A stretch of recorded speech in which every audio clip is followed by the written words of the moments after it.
Chapter 1. The Note in the Night. The wind howled through St. Mary Mead, rattling the shutters of Miss Jane Marple's cottage. Inside, the fire crackled, casting shadows on the walls as Miss Marple sat knitting, her needles clicking in rhythm with the storm. It was nearing 10 o'clock, and the village lay quiet. Too quiet, she thought, for a night so restless. A sharp rap at the door startled her. She set her knitting aside, her keen eyes narrowing. Visitors at this hour were rare, and St. Mary Mead was not a place for idle disturbances. She opened the door to find no one, just a folded note tucked into the doorframe, its edges damp from the rain. Miss Marple unfolded it carefully. In jagged, hurried script, it read, "Beware the raven's silence. Treachery hides in plain sight. No signature, no address." She turned the paper over, but it offered no further clues. Her lips pursed. "Curious," she murmured, glancing toward the darkened lane outside. The village raven, perched atop the church steeple, was a local legend. Its cause said to warn of trouble, but tonight it was silent. She closed the door, her mind already turning. The note's warning was vague, yet its urgency prickled her instincts. Treachery implied intent. Someone in St. Mary Mead was hiding something dangerous. But who? And why leave the note for her? The next morning, Miss Marple sipped tea at her kitchen table, the note spread before her. She'd slept little, her thoughts circling the message like a puzzle, missing its centre. A knock came again. This time it was Mrs. Price, the postmistress, her face flushed with gossip. "Good morning, Miss Marple," Mrs. Price said, bustling in. "Have you heard? The raven didn't call last night. Not a peep. Folk are saying it's an omen." Miss Marple smiled faintly, pouring her guest a cup. "An omen, you say? Or perhaps it's simply resting." "Oh, no," Mrs. Price insisted, leaning closer. "Old Mr. Harrow saw it at dawn, sitting still as stone. And then there's talk at the manor. Lady Voss was seen arguing with that new gardener, Silas Gray, yesterday. Something about a missing key." Miss Marple's eyes gleamed behind her spectacles. "A key, you say? Interesting." She stirred her tea, her mind filing away the detail. Lady Voss, the imperious widow of Thornfield Manor, was not one for petty disputes. And Silas Gray, a quiet man who'd arrived only a month ago, was already the subject of whispers, his scarred hands and evasive manner fueling suspicion. "Was anyone else about last night?" Miss Marple asked lightly. "With the storm, I imagine the village was quiet." Mrs. Price nodded. "Quiet as a grave, though Clara Peat, the vicar's niece, was seen hurrying home past 9. Looked frightened, she did." Miss Marple's fingers paused on her teacup. Clara, a timid girl, rarely ventured out late. "Frightened? Did she say why?" "Not a word," Mrs. Price said. "But you know Clara, always jumping at shadows."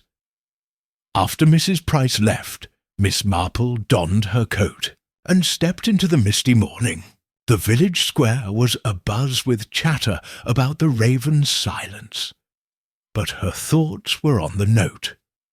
Its warning pointed to treachery, and the mention of the raven suggested a connection to the village's heart. She glanced at the church steeple where the raven sat, its black eyes fixed on her as if guarding a secret.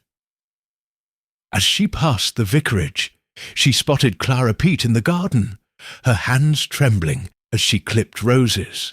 The girl's eyes darted up, meeting Miss Marple's, and for a moment fear flashed across her face. Before Miss Marple could call out, Clara dropped her shears and fled inside. Miss Marple's expression remained serene, but her mind raced. A cryptic note, a silent raven, a missing key, and a frightened girl. Pieces of a puzzle, scattered but connected. She turned toward Thornfield Manor, where Lady Voss and Silas Grey awaited. Whatever treachery lurked in St. Mary Mead, it had already begun to stir, and Miss Marple was never one to let a mystery lie. Chapter 2. The Silent Raven. The mist clung to St. Mary Mead like a shroud, as Miss Marple made her way toward Thornfield Manor.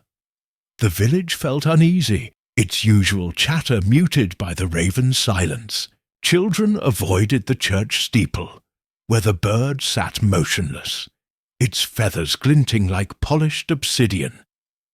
Miss Marple's steps were steady, but her mind churned.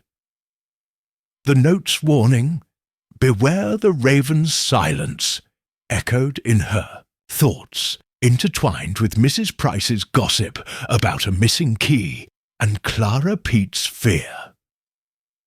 As she neared the manor's iron gates, a piercing cry shattered the quiet. Not the raven's caw, but a human scream, raw and desperate, from the direction of the church. Miss Marple turned sharply, her shawl fluttering. Villagers spilled into the square, their faces pale. She hurried toward the steeple, where a small crowd had gathered.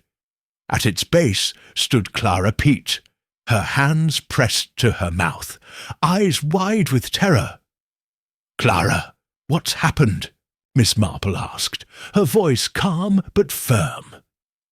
Clara's gaze darted to the steeple. It wasn't the raven," she stammered. "I thought it was, but it came from there."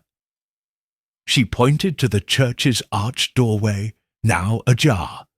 Miss Marple's eyes followed, noting the heavy oak door, rarely left open. "Did you see anyone?" she pressed gently. Clara shook her head, trembling. "No, but I heard it, a scream like someone was hurt." Her voice faltered, and she glanced at the raven still silent above. "It's a curse, isn't it? The raven knows." "Nonsense," said Mr. Harrow, the elderly butcher, pushing through the crowd. "Ravens don't curse folk. But that bird's been quiet since yesterday. Ain't natural." He squinted at Miss Marple. "You'll be poking about, I reckon. Best be careful." Miss Marple offered a serene smile, but her mind catalogued every detail. Clara's panic, the open door, the scream's timing. "I'll have a look," she said, stepping toward the church. The vicar, Mr. Peet, emerged from the doorway, his face ashen. "Miss Marple," he said, voice unsteady. "There's no one inside. I checked the nave, the vestry, empty. But," he hesitated, lowering his voice, "there's a mark on the altar. Chalk, I think. A circle with a line through it." Her eyebrows lifted slightly. "A mark? Freshly made?" He nodded. "I'd have noticed it yesterday. It wasn't there." "Show me," she said, following him inside. The church was dim, its stained glass windows casting fractured colours across the pews. At the altar, the chalk mark was stark against the stone, a crude circle bisected by a diagonal line, like a warning carved in haste. Miss Marple knelt, her fingers hovering over it. "Odd," she murmured. "Not a child's scribble. Purposeful. Vandalism, perhaps." Mr. Pete suggested, wringing his hands.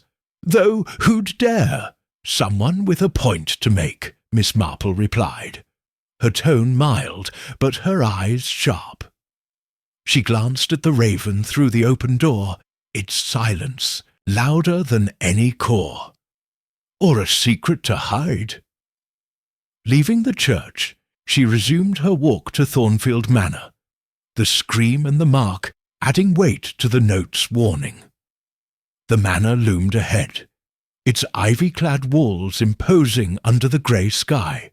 Lady Voss greeted her at the door, her posture rigid, her smile thin. "Miss Marple, a rare visit," Lady Voss said, ushering her into the parlour. "Tea?" "Thank you," Miss Marple said, settling into a chair. The room was opulent but cold, its portraits staring down like silent judges. "I heard about your disagreement with Silas Grey. Something about a key?" Lady Voss's fingers tightened on her teacup. "Gossip travels fast. It's nothing. A shed key, misplaced. Silas is careless, that's all." Miss Marple nodded, her expression placid. Careless men rarely last long in St. Mary Mead. She sipped her tea, watching Lady Voss's composure flicker. "And the scream just now, near the church, did you hear it?" Lady Voss stiffened. "A scream? No, I was here. Probably some village child playing tricks." "Perhaps," Miss Marple said, her tone light. But her mind was elsewhere. Ustum, the chalk mark, Clara's fear, and the raven's eerie vigil. As she left the manor, she glanced back. Silas Grey stood in the garden, his scarred hands pruning roses, his eyes meeting hers for a fleeting, guarded moment. The raven's silence was no accident. Something or someone had stilled its voice, and Miss Marple intended to find out why. Chapter 3. Whispers at the Vicarage. The vicarage garden bloomed with late roses, their scent heavy in the damp air, but Miss Marple's attention was on the figure slipping behind the hedge. Clara Peet, her movements furtive. The scream from the church still lingered in the village's collective memory, and the chalk mark on the altar had set tongues wagging. Miss Marple adjusted her shawl and knocked on the vicarage door, her serene smile masking the questions swirling in her mind. Mr. Pete, the vicar, opened the door, his face etched with fatigue. "Miss Marple, a pleasure," he said, though his voice betrayed strain. "Do come in." The parlour was modest, its shelves lined with theology books, and a single photograph of Clara as a child, her eyes wide even then. Miss Marple settled into a chair, declining tea with a polite wave. "I won't keep you long, Mr. Pete," she said. "I'm curious about Clara. She seemed quite shaken by the scream this morning." Mr. Pete's fingers twitched, smoothing his clerical collar. "She's a sensitive girl. The raven's silence has everyone on edge, and that scream, well, it's unsettled her." "Understandably," Miss Marple said, her tone gentle, but her eyes sharp. "Though I noticed her in the garden just now, looking rather cautious. Had she mentioned anything unusual?" The vicar hesitated, a flicker of unease crossing his face. "Nothing specific. She's been quiet lately, staying in her room. The village gossip doesn't help. Talk of curses and treachery." He forced a laugh. "You've heard about the note, I presume?" Miss Marple's eyebrows lifted slightly. "A note? Do tell." He shifted, caught off guard. "Oh, just rumours. Mrs. Price mentioned something about a warning left at your cottage. I assumed you'd know." "Assumptions can be misleading," she said lightly, filing away his slip. How did Mrs. Price's gossip reach him so quickly? And why mention the note unprompted? She changed tack. The chalk mark in the church, most peculiar. Have you any thoughts on who might have drawn it? Mr. Pete shook his head. None. It's troubling, though. That symbol. It feels deliberate, almost ritualistic. Before Miss Marple could press further, Clara entered, her hands clasped tightly. Aunt Jane, she said, using the village's affectionate term for Miss Marple. I didn't know you were here. Her voice was steady, but her eyes darted to her uncle. Clara, dear, Miss Marple said warmly, I was just asking about you. You looked frightened this morning. Is there something you'd like to share? Clara's lips parted, then closed. She glanced at Mr. Pete, who watched her intently. It was just the scream, she said finally. It startled me. Miss Marple nodded, her expression kind but probing. Of course, though I couldn't help but notice you near the church. Last night, hurrying home. Did you see anything odd? Clara froze, her cheeks paling. I was just walking back from the library. It was dark, that's all. Mr. Pete stood abruptly. Clara's tired, Miss Marple. Perhaps we should let her rest. Of course, Miss Marple said, rising. But as she reached the door, she turned back. Clara, if you ever need to talk, my cottage is always open. Her eyes held Clara's for a moment, catching a flicker of something, fear or perhaps guilt. Outside, Miss Marple paused by the garden gate. From the vicarage window, she saw Clara and Mr. Pete speaking, their voices low but urgent. A fragment drifted through the open pane. Can't tell her, Clara. Not yet. Miss Marple's lips pursed.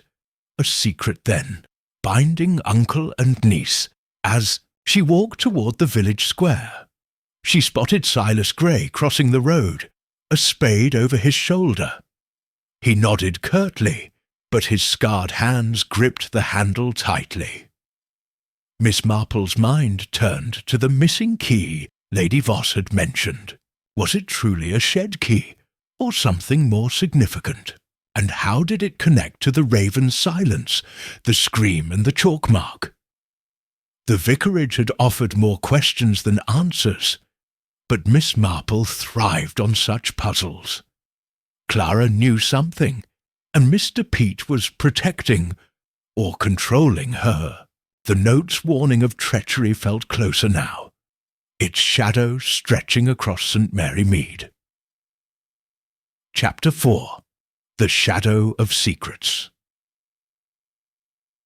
Thornfield Manor's drawing-room glowed with the flicker of a chandelier, but the air was thick with unspoken accusations. Miss Marple sat near the hearth, her knitting needles clicking softly, her eyes missing nothing. Lady Voss stood by the window, her silk gown catching the light, her posture taut as a bowstring. The pretext for Miss Marple's visit, a neighbourly call, had quickly unravelled when an unexpected guest stormed through the door. "Margaret Cole!" Lady Voss exclaimed, her voice sharp as glass. "What is the meaning of this intrusion?" Margaret, a wiry woman with grey-streaked hair and a fierce glare, clutched a worn leather satchel. "Don't play the grand lady with me, Eleanor," she snapped. "You know why I'm here. The key, where is it?" Miss Marple's needles paused, her serene expression unchanged, but her ears attuned to every word. Margaret Cole, once a housemaid at the manor, had left St. Mary Mead years ago under a cloud of scandal. Her return, and her mention of the key, sent a ripple through the room. Lady Voss's lips thinned. "I told you, it's a shed key, misplaced. Nothing more. Liar!" Margaret's voice rose, trembling with rage. "That key opens more than a shed, and you know it. It's tied to him, to what happened all those years ago." She turned to Miss Marple, her eyes blazing. "Ask her about the locked study, Miss Marple. Ask what she's hiding." Lady Voss's hand gripped the curtain, her knuckles white. "You're hysterical, Margaret. Leave before I call for help." Miss Marple cleared her throat delicately. "Perhaps, Lady Voss, you could clarify. A missing key does seem to stir strong feelings." Lady Voss's gaze flickered, but she regained her composure. "It's a family matter, Miss Marple. Margaret is unwell. She imagines conspiracies where none exist." Margaret laughed bitterly, opening her satchel to reveal a faded letter. "Unwell? Then explain this." She thrust the paper toward Miss Marple, who took it with a polite nod. The letter, dated 20 years prior, was addressed to Margaret from someone named R. It spoke of a key to the truth hidden in the manor's study, tied to a betrayal that silenced the raven. Miss Marple's eyes scanned the page, her mind racing.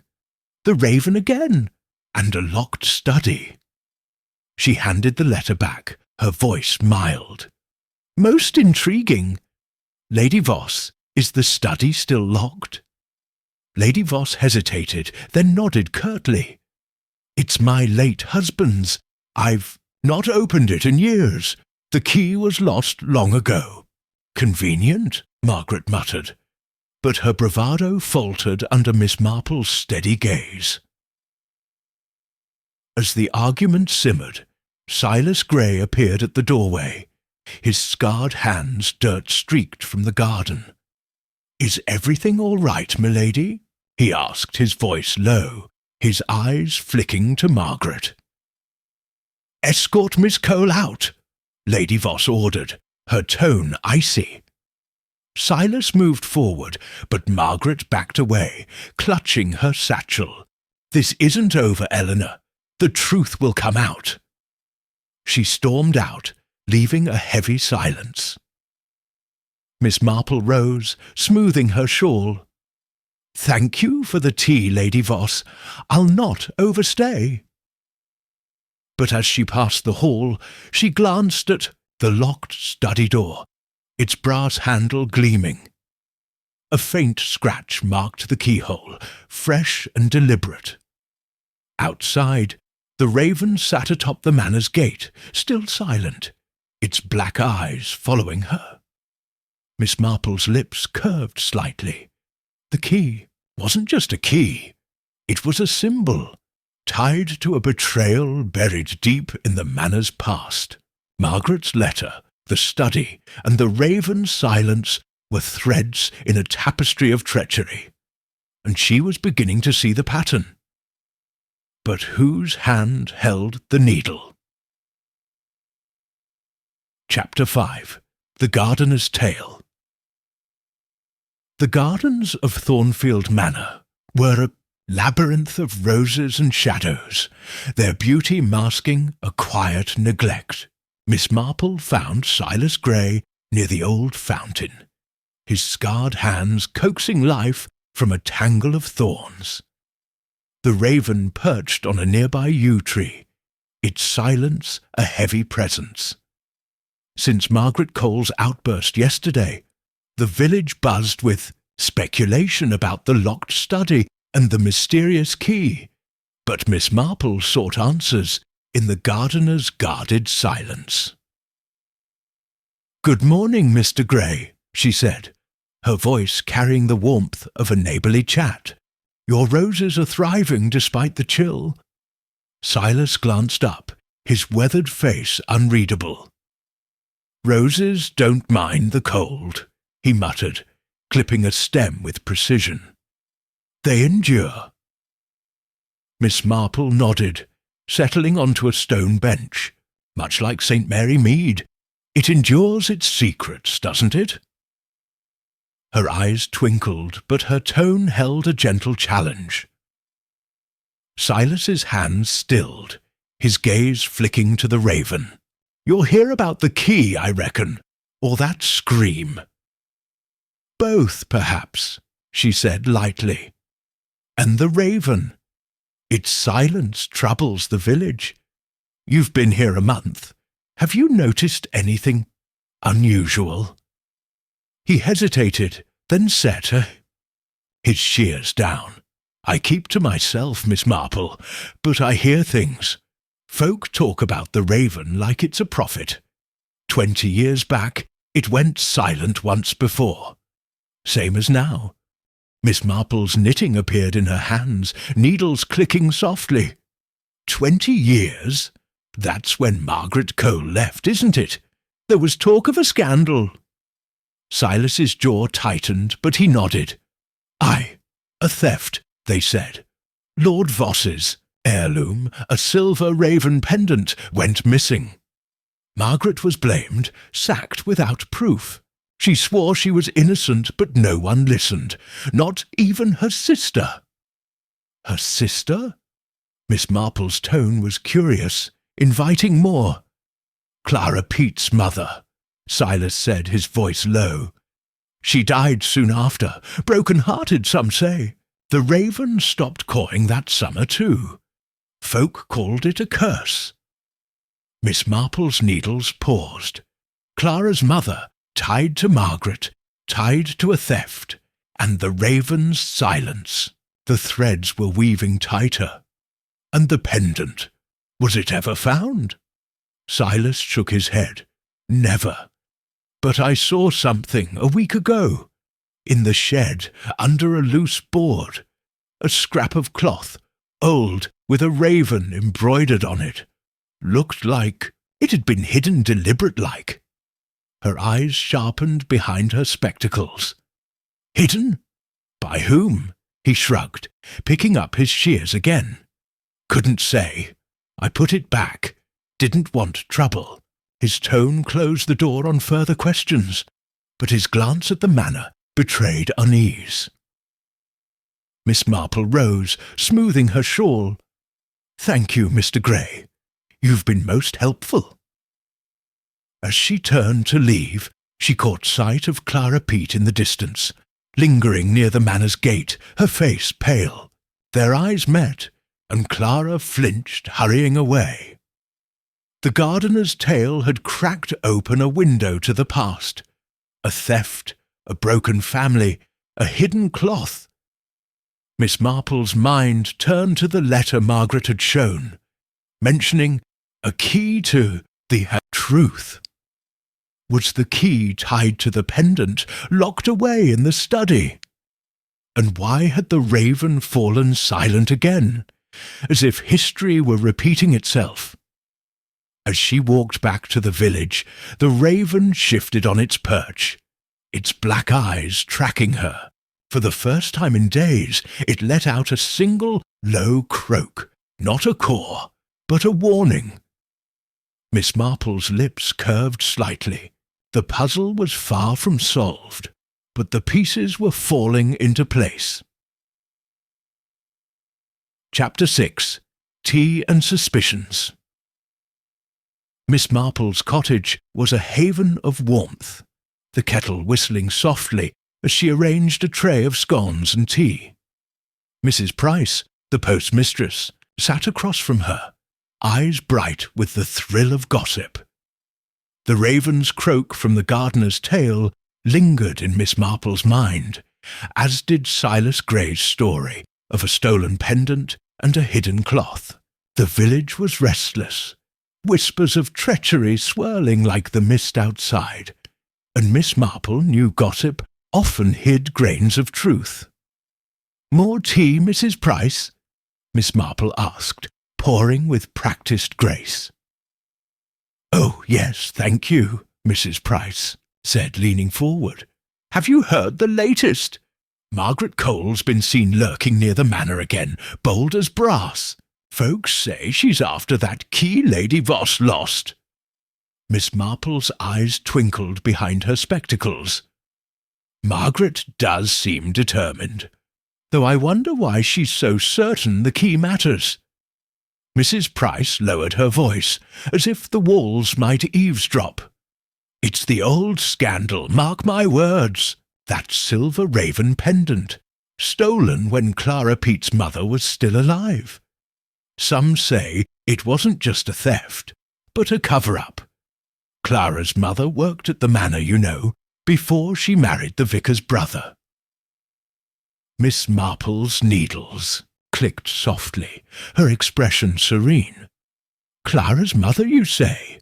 I hadn't realized she was tied to the manor." "Oh, yes," Mrs. Price nodded vigorously. "She was a maid, like Margaret. Close as sisters they were until the theft. Lord Voss accused Margaret, but Clara's mother, Ellen her name was, never spoke against her. Died not long after. Poor thing. Left Clara to be raised by Mr. Pete." Miss Marple sipped her tea, her mind piecing together the puzzle.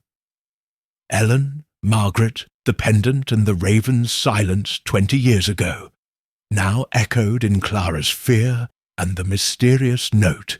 "And Clara?" she asked lightly. "Does she ever speak of her mother's time at the manor?" Mrs. Price shook her head. "Not a word. Shy as a mouse, that girl. Though I saw her yesterday, slipping into the church with a book under her arm. Looked like she didn't want to be seen." "A book?" Miss Marple's tone was curious, inviting more. "Looked old, leather-bound," Mrs. Price said. "Could be one of Mr. Pete's, but why sneak about? And with that chalk mark still in the church, folk are saying it's no coincidence." Miss Marple nodded, filing away the detail. A book, a mark, a scream. The church was becoming a focal point. She steered the conversation gently. "And Lady Voss? Has she mentioned the key again?" Mrs. Price snorted, tight-lipped as ever. But Mr. Harrow overheard Silas Gray muttering about a locked drawer in the shed, where he found that cloth you mentioned. Silas clammed up when he saw he was heard. Miss Marple's lips curved slightly. Silas, the guarded gardener, was proving a wealth of secrets. The cloth with the raven emblem, hidden in the shed, suggested someone had concealed evidence, perhaps of the pendant's theft, or something darker. And Clara's connection to the manor, through her mother, tied her to the past in ways she hadn't yet revealed. As Mrs. Price chattered on, Miss Marple's thoughts turned to the note. "Beware the raven's silence. Treachery hides in plain sight." The treachery was rooted in the manor's history, but its shadow fell on the present, on Clara, Margaret, Lady Voss, and perhaps Silas. The book Clara carried might hold a clue, and the church demanded another visit. Mrs. Price rose to leave, promising to report any fresh gossip. Miss Marple saw her out, then glanced at the church steeple through her window. The raven sat there, its single croak from yesterday now silent again. She adjusted her shawl, resolved to speak with Clara, and to find that book. Chapter 7. The Midnight Cry. The clock in Miss Marple's cottage struck midnight, its chime swallowed by a sudden bone-chilling scream that tore through St. Mary Mead. She sat up in bed, her knitting abandoned, her senses alert. The sound was unmistakable, raw, human, and close. It came from the direction of the church, where the raven's silence had already cast a shadow. Without hesitation, she slipped on her shawl, lit a lantern, and stepped into the moonless night. The village was a maze of shadows, the air heavy with frost. As Miss Marple approached the church, her lantern caught glints of movement. Villagers in nightclothes drawn by the scream. Mr. Harrow, the butcher, stood by the church gate, his face grim. "Another scream, Miss Marple," he muttered. "Same as before, but worse." She nodded, her expression serene, but her eyes scanning the scene. The church door was ajar, just as it had been after the first scream. Inside, the air was cold, the stained glass windows dark. Her lantern illuminated. The altar, where the chalk mark, a circle bisected by a line, still lingered. But something new caught her eye. A small leather-bound book, half hidden behind the altar cloth, its cover embossed with a faint raven. Miss Marple knelt, careful not to touch it. The book matched Mrs. Price's description of the one Clara, Pete, had carried. She opened it gently, revealing handwritten pages, diary entries dated 20 years ago, in a woman's script. The name on the first page, Ellen Pete, Clara's mother. Before she could read further, footsteps echoed behind her. Clara Pete stood in the doorway, her nightgown trembling in the draught, her face pale as moonlight. "Miss Marple?" she whispered, voice breaking. I didn't mean for anyone to find it." Miss Marple rose, her tone gentle but firm. "Clara, dear, was it you who screamed?" Clara's eyes filled with tears. "No, I swear. I heard it, like before. I came to get the diary. I hid it here yesterday. It's all I have of her." She clutched her arms, shivering. "Someone else was here tonight. I saw a shadow by the steeple." Miss Marple's gaze softened, but her mind raced. A shadow, a scream, and Ellen's diary, each a piece of the puzzle. "What does the diary say, Clara? Why hide it?" Clara hesitated, glancing at the raven perched outside, its eyes glinting in the lantern's glow. "It's about the manor. Mother wrote about the pendant, the theft, and a promise she made to Margaret. She knew who really took it, but she was afraid to tell." "Afraid of whom?" Miss Marple pressed, her voice steady. Clara's lips parted, but a creak from the vestry door silenced her. Mr. Pete appeared, his face a mask of worry. "Clara, what are you doing here?" His eyes flicked to the diary, then to Miss Marple. "This is no place for you, Miss Marple. It's late." "Indeed," she said mildly, closing the diary and tucking it under her shawl. "But screams at midnight do warrant attention. Clara, we'll talk tomorrow." Her tone was kind, but her glance at Mr. Pete held a quiet challenge. As she left the church, the raven let out a low, guttural croak, its second in days. Miss Marple paused, her lantern casting long shadows. The diary was a breakthrough, linking Ellen to the pendant's theft and a hidden truth. But the scream, the shadow, and Clara's fear pointed to someone desperate to keep that truth buried. Was it Mr. Pete guarding his niece, or himself, or someone else watching from the dark? The raven's croak echoed in her mind, a signal that the treachery was closer than ever. Chapter 8. The locked room Thornfield Manor's locked study had loomed in Miss Marple's mind since Margaret Cole's outburst about the key to the truth.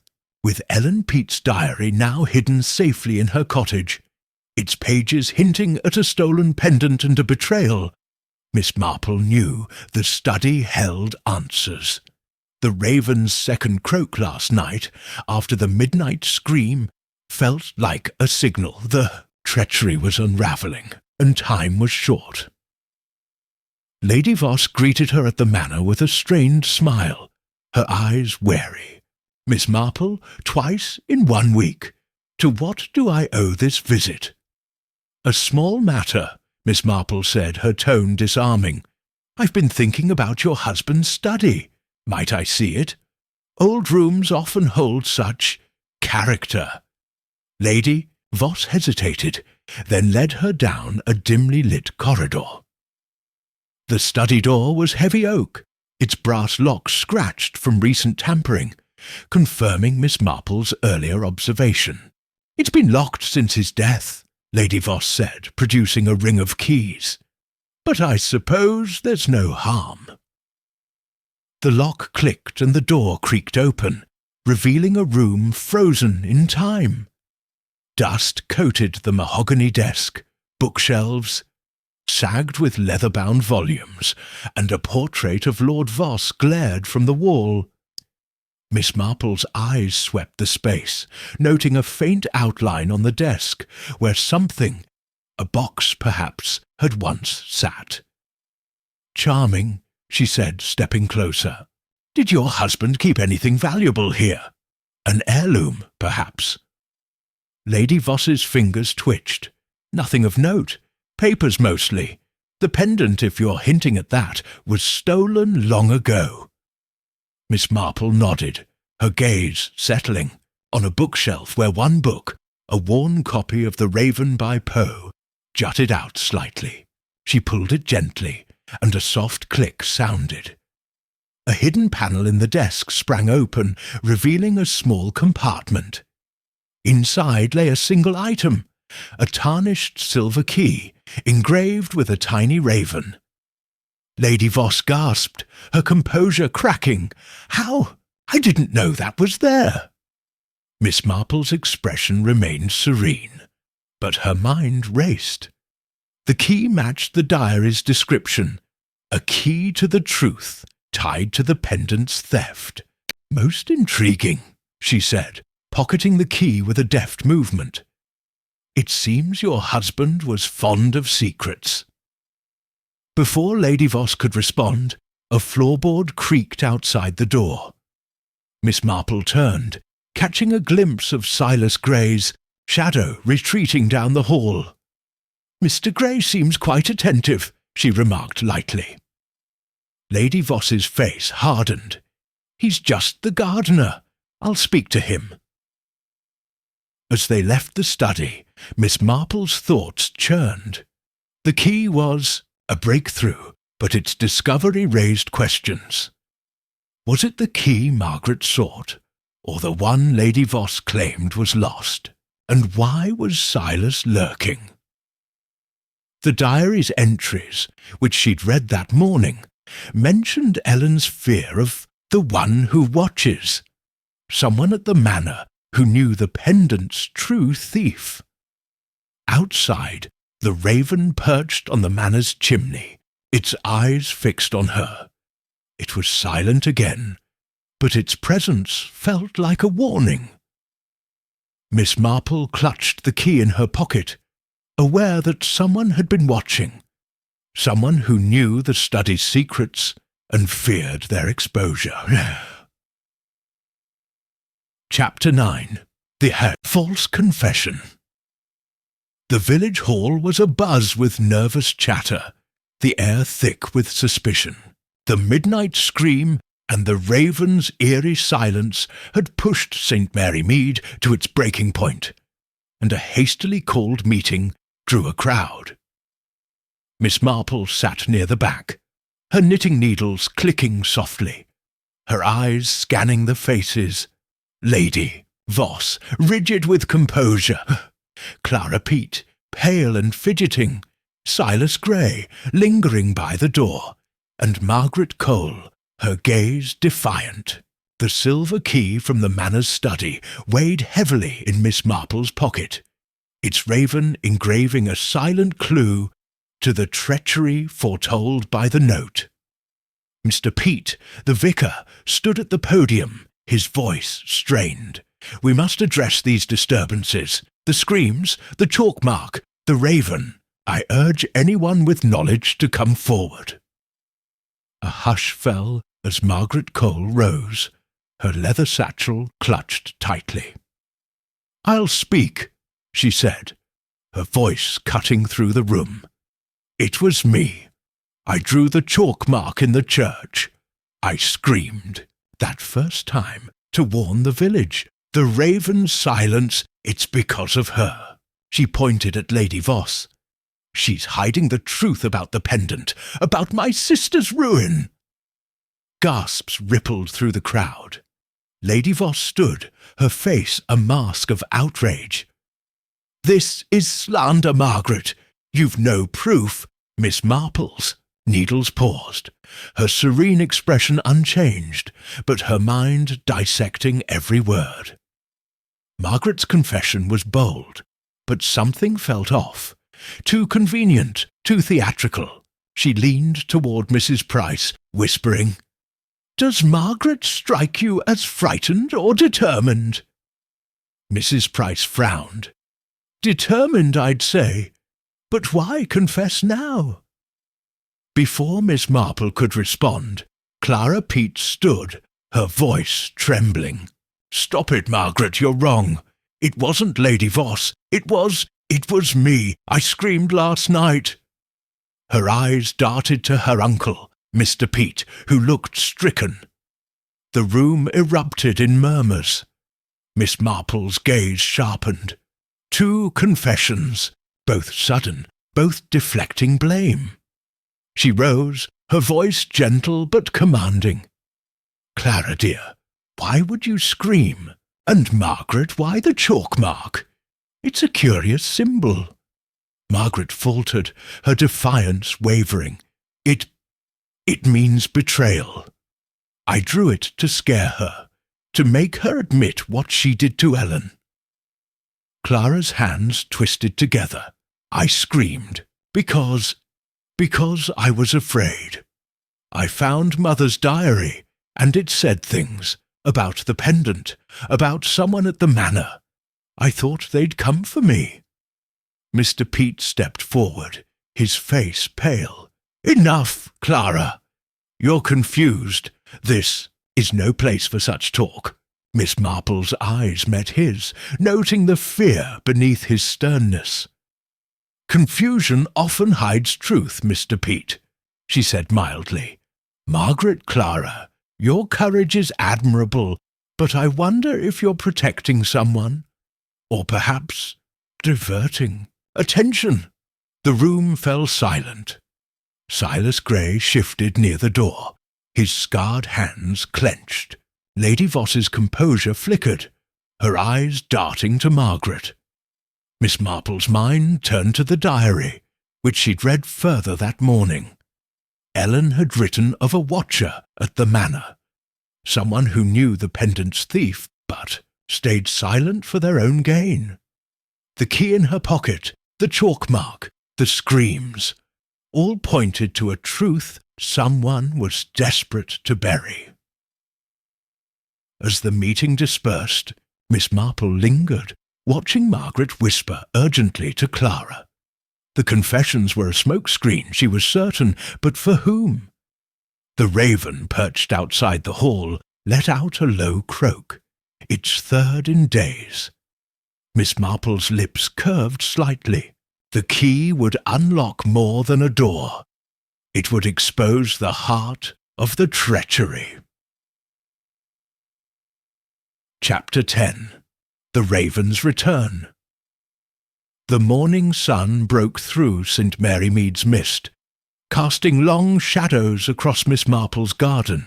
She sat at her kitchen table, Ellen Peet's diary open before her, the silver key from the manor's study gleaming beside it.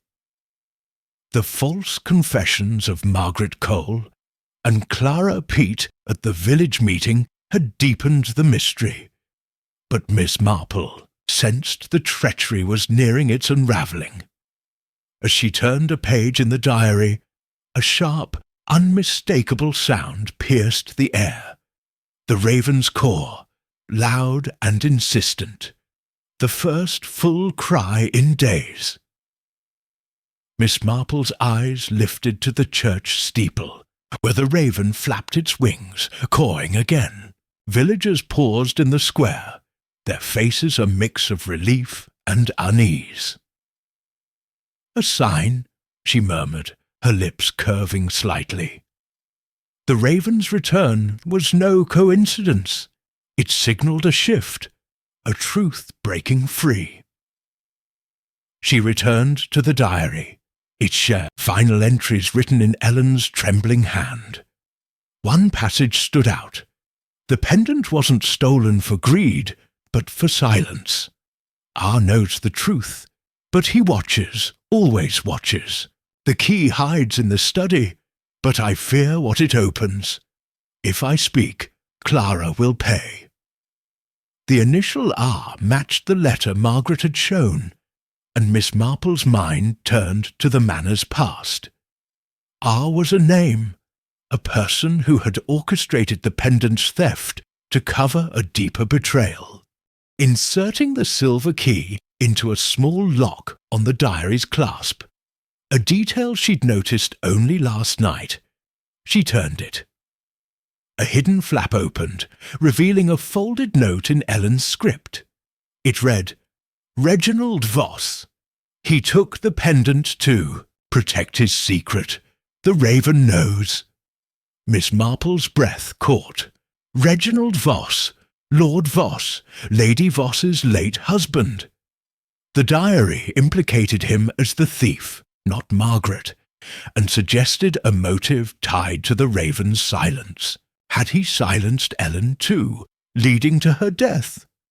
And was someone now repeating his treachery to keep it buried? She tucked the note away and headed to the church, where the raven's caws echoed. Clara Peet stood by the gate, her face pale but resolute. "Miss Marple," she said softly, "I heard the raven. Does it mean it's over?" "Not yet, dear," Miss Marple said, her tone kind but probing. "Your mother's diary mentions a man, Reginald. Did she ever speak of him?" Clara's eyes widened, then dropped. "Only once. She said he was kind, but dangerous. She told me to stay away from the manor." Her voice trembled. "After I found the diary, I was afraid someone might know. I read it." Miss Marple nodded, her mind racing. Clara's fear, the midnight scream, the chalk mark, all pointed to someone guarding Reginald's secret. But who? Lady Voss protecting her husband's legacy? Mr. Peet shielding Clara, or himself, or Silas Grey, whose lurking presence was never far? As they spoke, Silas appeared, carrying a spade, his scarred hands tense. "Raven's back," he said gruffly, glancing at Clara. "Means trouble's done, or just starting." "Perhaps both," Miss Marple said lightly, noting his unease. "Mr. Grey, did you ever hear of a pendant hidden in the manor? Or a key?" His eyes narrowed, but he shook his head. "I mind my roses, not old scandals." Yet his glance at the church betrayed a flicker of guilt. Miss Marple thanked them both, and returned home, the raven's caws ringing in her ears. The diary's revelation had named Reginald Voss, but the treachery lived on, in the screams, the silence, and the key. Someone was watching, just as Ellen had feared, and Miss Marple was closer than ever to unmasking them. Chapter 11. The Treachery Unveiled. The drawing-room of Thornfield Manor was a stage set for truth, its heavy curtains drawn to let in the pale afternoon light. Miss Marple stood near the hearth, her shawl neatly folded, her serene demeanour masking the steel in her gaze. Around her sat the suspects, Lady Voss, her hands clenched, Clara Peet, eyes downcast, Margaret Cole defiant, Mr. Pete rigid with unease, and Silas Grey lingering by the door, his scarred hands still. The silver key and Ellen's diary rested on the table, silent witnesses to the treachery foretold by the note. "Thank you for coming," Miss Marple began, her voice gentle but commanding. "St. Mary Mead has endured screams, silence, and secrets. It's time we lay them bare." Lady Voss shifted, her voice icy. "This is absurd, Miss Marple. What do you hope to prove?" "Only the truth," Miss Marple replied, picking up the diary. "Ellen Pete's words point to a betrayal 20 years ago, when a silver raven pendant was stolen. She named Reginald Voss as the thief, not Margaret." She paused, her eyes on Lady Voss. "But the theft hid a deeper crime, didn't it?" Margaret leaned forward, her voice raw. "He ruined my sister. Ellen knew he took the pendant to silence her, and she paid with her life." Lady Voss's face paled, but she shook her head. "My husband was no thief. These are lies." Miss Marple's gaze softened, but her words were precise. "Ellen wrote of a watcher who knew the truth but stayed silent, someone who used the pendant's theft to protect Reginald and themselves." She turned to Mr. Pete. "You were at the manor often, advising Lord Voss. Did you see nothing?" Mr. Pete's hands trembled. I counselled him, yes, but I knew nothing of theft or betrayal." Clara's voice broke the tension, small but clear. "Uncle, please, Mother wrote about you. She said you promised to protect her, but you didn't." Tears welled in her eyes. "You knew." The room stilled. Mr. Pete's face crumpled, and he sank into his chair. "I didn't mean for it to happen," he whispered. "Reginald confessed to me. He loved Ellen, but she rejected him. He took the pendant to frame Margaret, to punish Ellen for her silence. I kept his secret for the village's sake.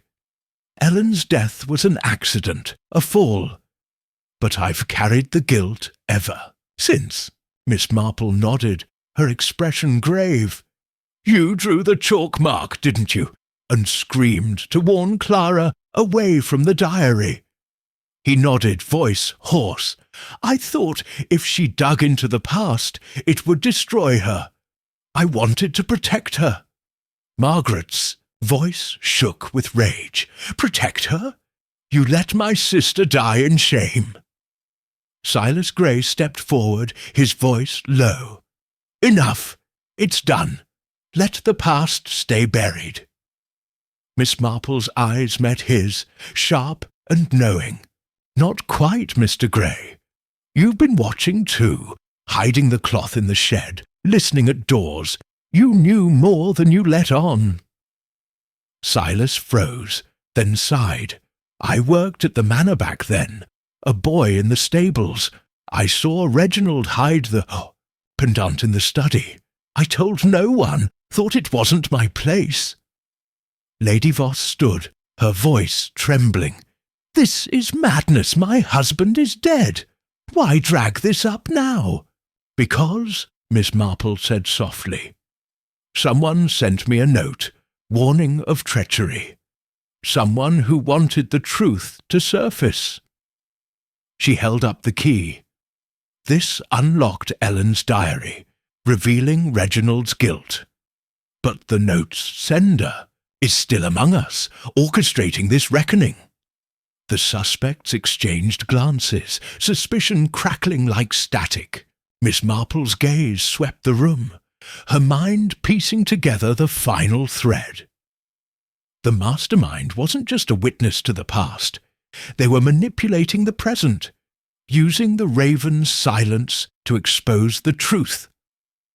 But who? Chapter 12. The Final twist. The air in Thornfield Manor's drawing-room crackled with tension, the suspect's eyes darting as Miss Marple's words hung like a storm cloud. The note's sender was among them, orchestrating the unravelling of a 20-year-old. Betrayal. The silver key and Ellen Pete's diary lay on the table, their secrets exposed. Reginald Voss's theft of the silver raven pendant, Mr. Pete's complicity, and a village haunted by guilt. But the note, beware the raven's silence. Treachery hides in plain sight, held the final piece of the puzzle. Miss Marple's gaze swept the room, her voice calm but piercing. The note was no warning, it was a catalyst meant to stir the past. Someone wanted Reginald's treachery exposed, but not for justice. For vengeance. Lady Voss's hands clenched. Vengeance? This is nonsense. Who would care after all, these years? Miss Marple's eyes settled on Silas Grey, who stood by the door, his scarred hands tense. Mr. Grey, you've been quiet. You admitted seeing Reginald hide the pendant as a boy. But you didn't tell us everything, did you? Silas's jaw tightened, his gaze flickering to Clara Peete. I told you what I knew. I was nobody then, just a stable lad. Perhaps, Miss Marple said softly, but you were close to Ellen Peete, weren't you? Close enough to know her fears, her secrets, close enough to love her. The room froze. Clara gasped, her eyes wide. Margaret Cole's voice broke the silence, trembling. Silas?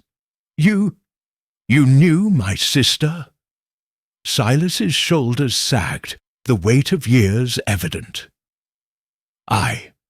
Ellen was kind to me when no one else was.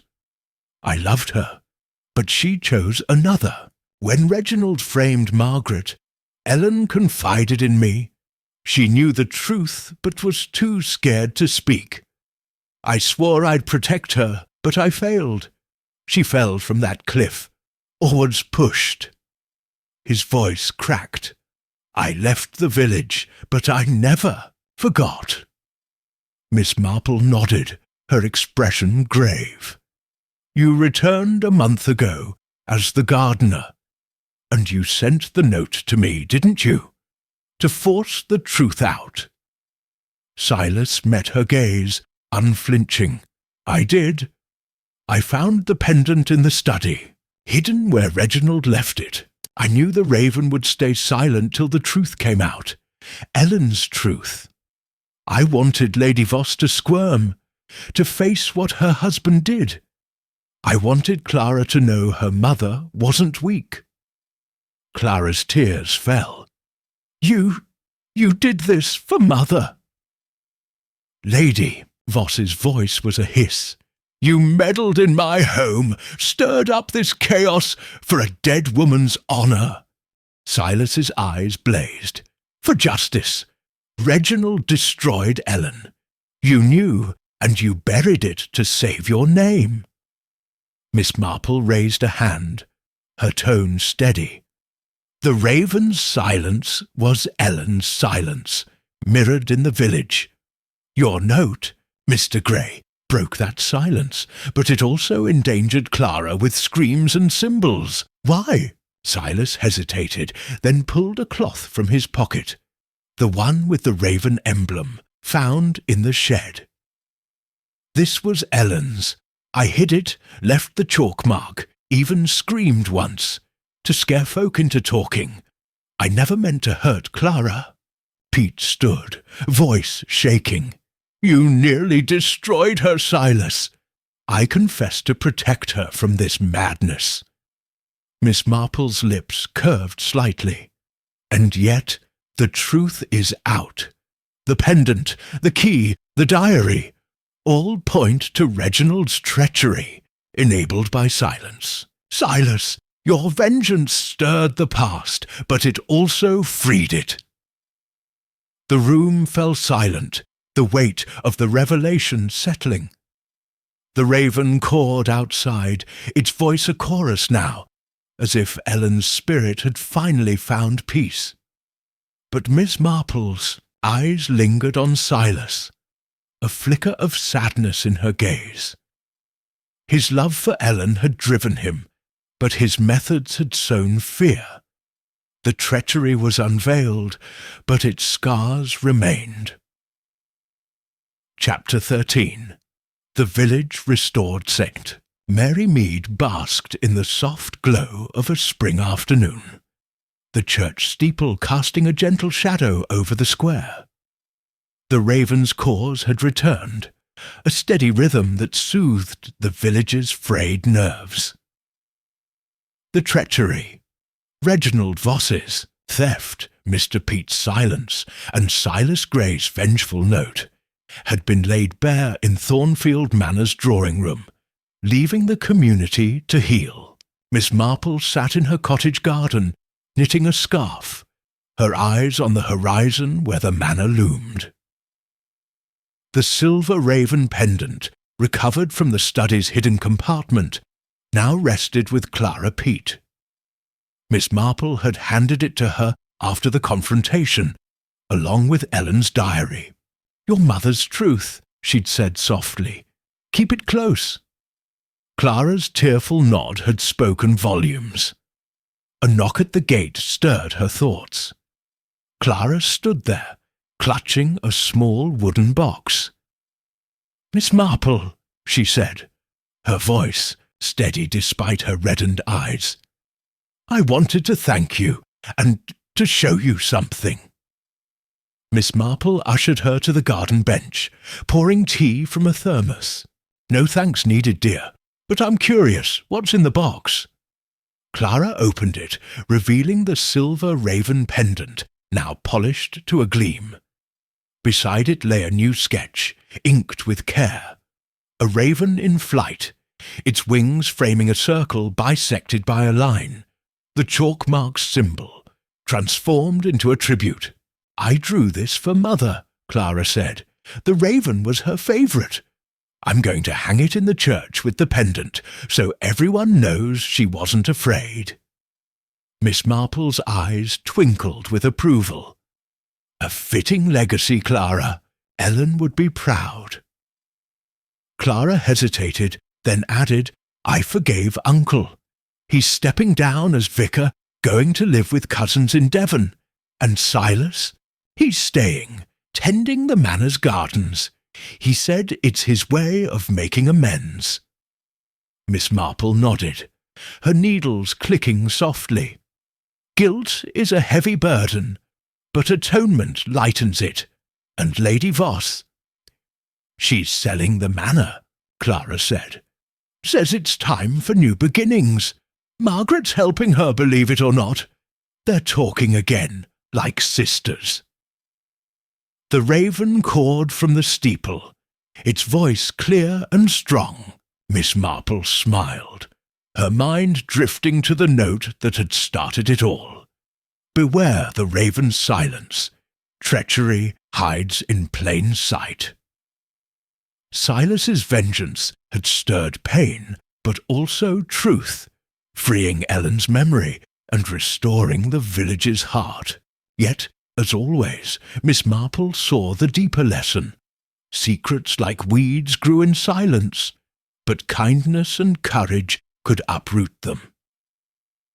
As Clara left, Miss Marple resumed her knitting, the scarf lengthening with each stitch. St. Mary Mead was whole, again, its scars softened by time. But human nature, she knew, was a tapestry of light and shadow, and she'd be ready when the next mystery whispered through the village. The raven cawed once more, and Miss Marple's lips curved. "Quite right," she murmured. "Life goes on,